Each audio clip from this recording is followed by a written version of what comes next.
Are you ready? Hey, it's me, Jupiter, and welcome to a Toku Thing, the completely free show that'll still make you want your money back.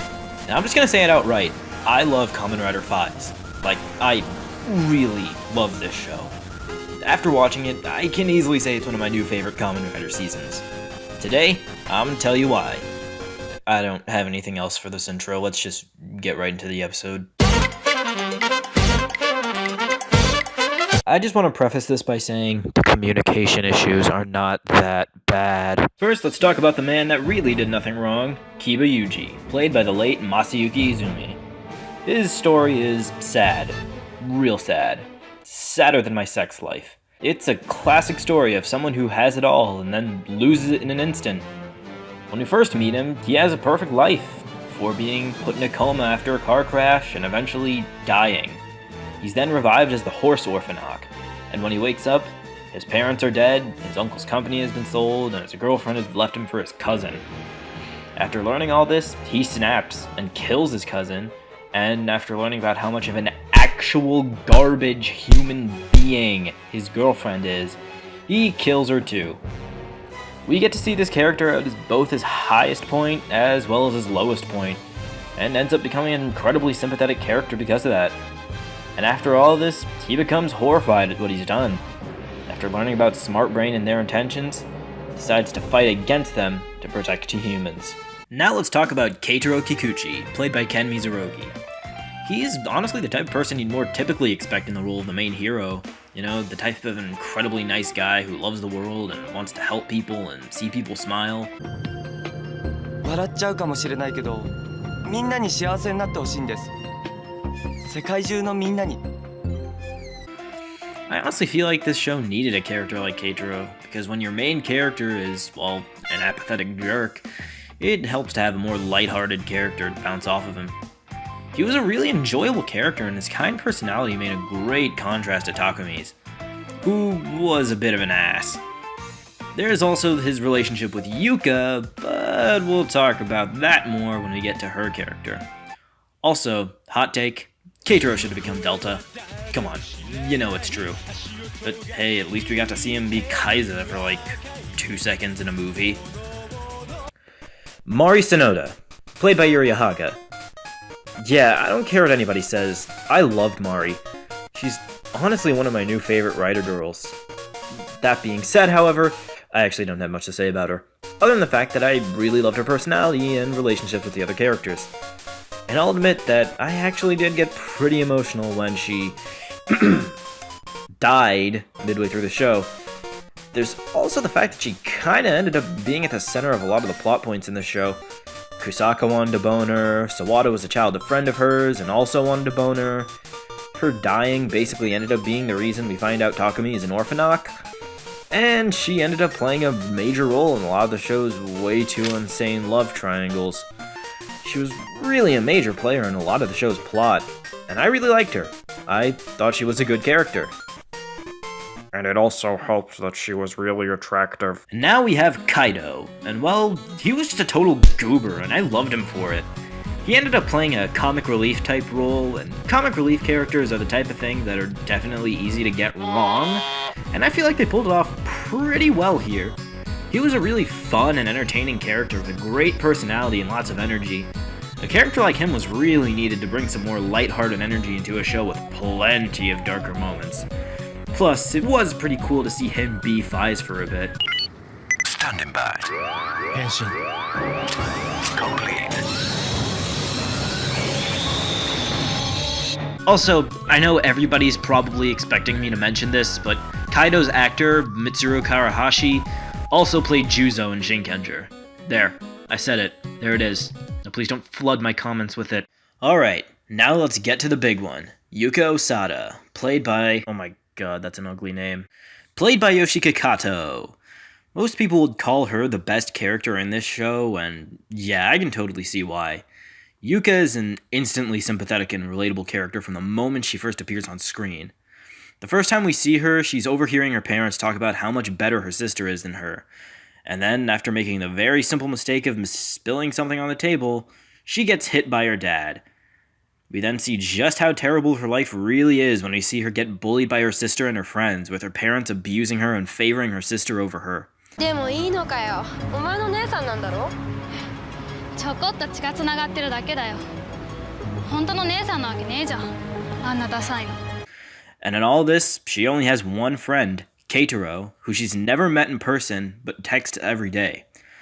Eventually, she dies, possibly a suicide, and is revived as the Crane Orphanok.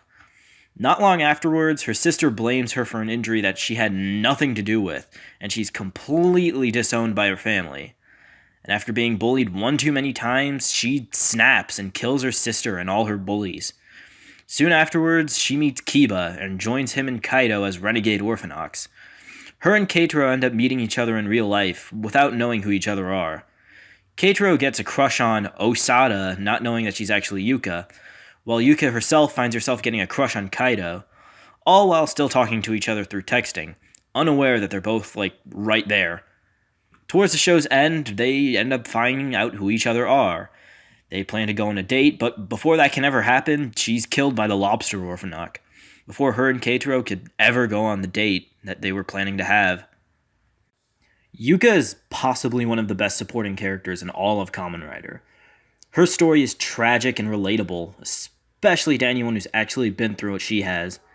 She's honestly pretty impossible not to feel for in some way, and I'm convinced that you must be a soulless human being if you don't. My god, I just want her to be happy, goddammit. Many people will tell you to watch Faiz just for her, and while I feel like the show certainly has more to watch it for than that, I certainly see where everyone is coming from when they say that. She is an amazing character. Honestly, any simple explanation of this character in a YouTube video will not be able to do her justice. You need to watch the show for yourself. Now, last but certainly not least, let's talk about our protagonist, and my personal favorite character from this show, Takumi Inui, played by Kento Honda. Why is he my favorite character exactly? Well, I honestly just love him and his personality. At the start of the show, he's just a typical guy that somehow gets pulled into all of this. He's just a guy that got his bag stolen and wanted it back, and now he's Faiz and fighting Orphanoks every day. That's one of the reasons I love Takumi so much. Another major reason is just his attitude and the way he acts. He's definitely not the typical Kamen Rider or shonen protagonist. Instead of being an incredibly nice, kind, happy-go-lucky dude that you usually see in the main character role, Takumi is, well, a rude, sarcastic, selfish jerk. Normally that'd be a bad thing, but here, it was honestly a refreshing change of pace. He's a huge jerk, but he's a lovable type of jerk that was legitimately entertaining to watch. And oh my god, what's this? An asshole protagonist that actually gets called out on his shit? Wow, that's like they wanted to make a jerk character, but also didn't want me to hate him. So they call him out on his bullshit. Man, there are certain shows that could really learn from that, don't you think? Now, please, allow me to take a minute to talk about the reveal of him being the Wolf Orphanok. This is honestly one of my favorite arcs in all of Kamen Rider. I don't care if you saw it coming, or if you thought it was obvious, you simply cannot deny the incredible impact it made on the characters and the massive weight it had in the story. It all starts when Mari dies, and President Murakami says they can revive Mari if Takumi agrees to join the Lucky Clover. And to do so, Takumi reveals himself as an Orphanok to everyone. And afterwards, no one knows how to react to it. Everyone is basically in shock when they see it, and try to deny that it ever could be true. 嘘だよ。なんかの間違いだよ。たっくんが俺のくなったなんて。The pure drama felt between the characters when it happens is great. Takumi even stops being Faiz for around 4 entire episodes, giving the belt to Kiba instead. Standing by. Complete.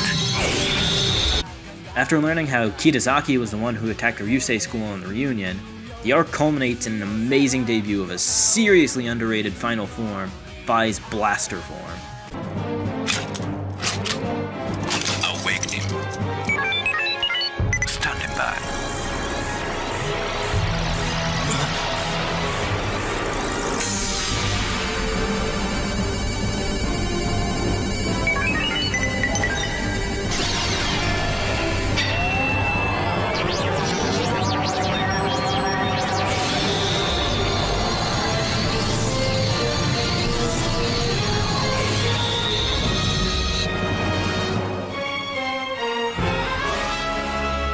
And those are the characters of Kamen Rider Faiz. They're all amazing and fun and likable, and yeah, let's just deal with the broken-necked elephant in the room.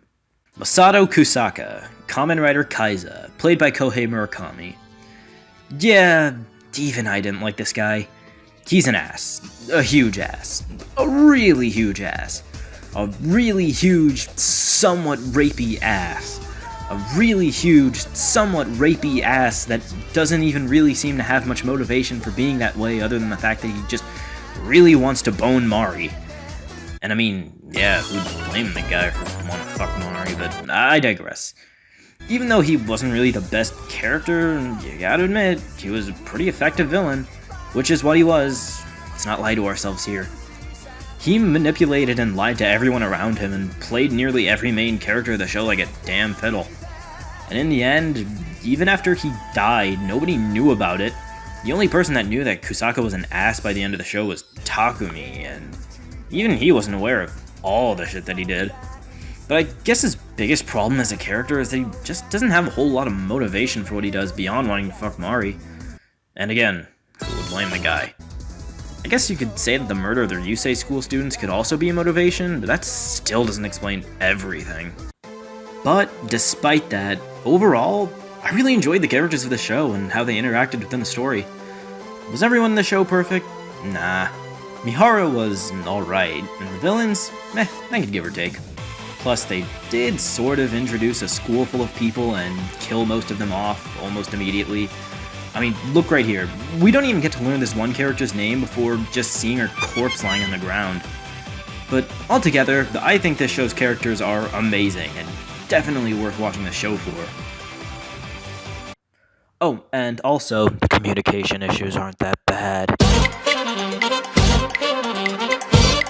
This show does not have a bad suit. All of them look great. You can't convince me otherwise. Faiz's base form is a beautiful suit. It's sleek, it's slick, it tickles my dick. I absolutely adore the red lines going down the black undersuit, with the helmet adding some yellow to complement it. It's very sci-fi design and it works really well. Plus, he's got fingernails. Axle form also looks pretty good. I like the circuitry design in the chest and the red eyes. Not much to say here, but it's good. Same with blaster form, more or less just red Faiz, but hey, I'm not complaining, Faiz looks good in red. Most of what I said about Faiz can also be said about Kaiza, but with a great black and yellow color scheme and a purple visor. I also love how the lines along him cross together to make that X shape. Really neat looking suit. Kamen Rider Delta looks amazing. The lines on him are more intricate than the others, that visor looks really mean, and the black and white color scheme just gives this suit a powerful presence that not a lot of other suits have. Simply beautiful. This suit is so cool. The color scheme is so cool.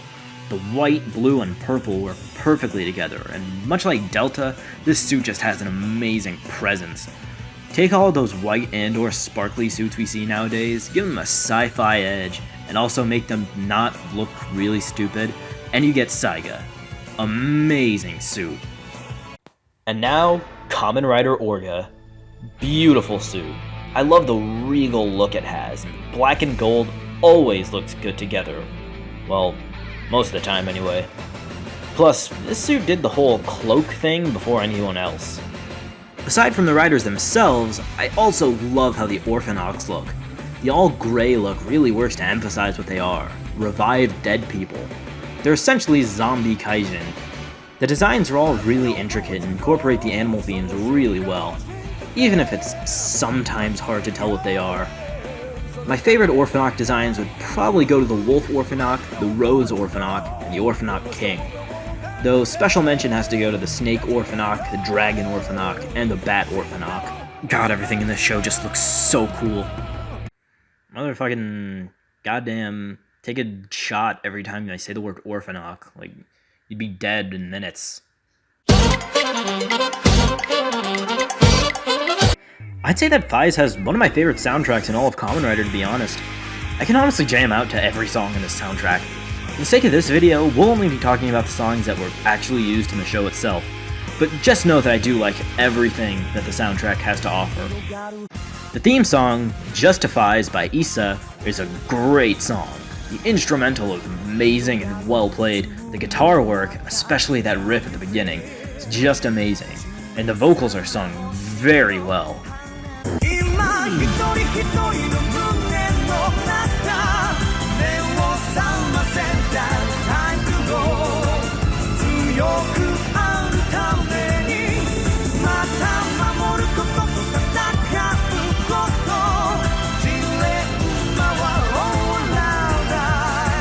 The show's first insert theme, Dead or Alive by Shinichi Ishihara, is also a pretty good song, though I will admit that I mostly like it for that intro and the refrain.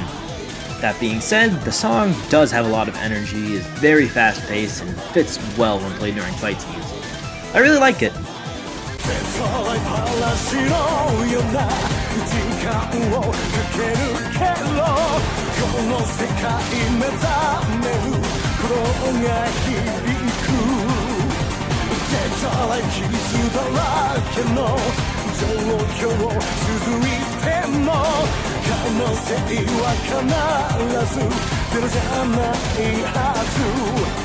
The next insert theme, The People with No Name by Writer Chips and that goddamn bunch of letters, I'm not going to pronounce it, might be one of my new favorites. The vocals are great, the guitar solo is really good, and that guitar riff is just amazing.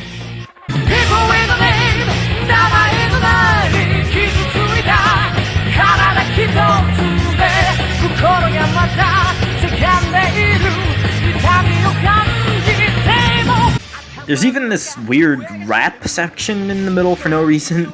I'm not entirely sure why it's there, but surprisingly it actually kind of works, like legit.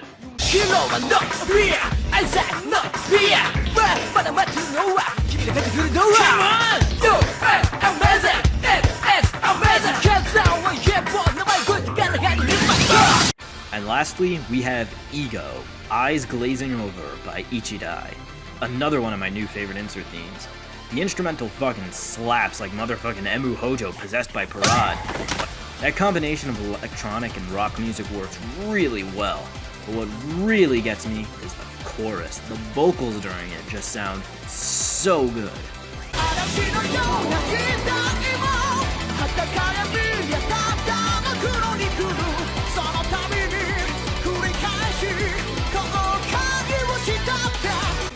I really like all of the songs in this soundtrack. If you're not going to watch the show itself, at least listen to the soundtrack. You won't regret it. The movie was okay. In conclusion, Faiz is probably one of my new favorite Kamen Rider seasons ever, and an easy top 5 for me. Everything from the characters to the story to the suits to all the incredibly brutal deaths of random civilians just worked really well for me. I know this show tends to divide opinions a whole lot, but please at least give it a chance, if only just to form some kind of opinion on it. I watched it, and it's now one of my favorite tokusatsu shows ever.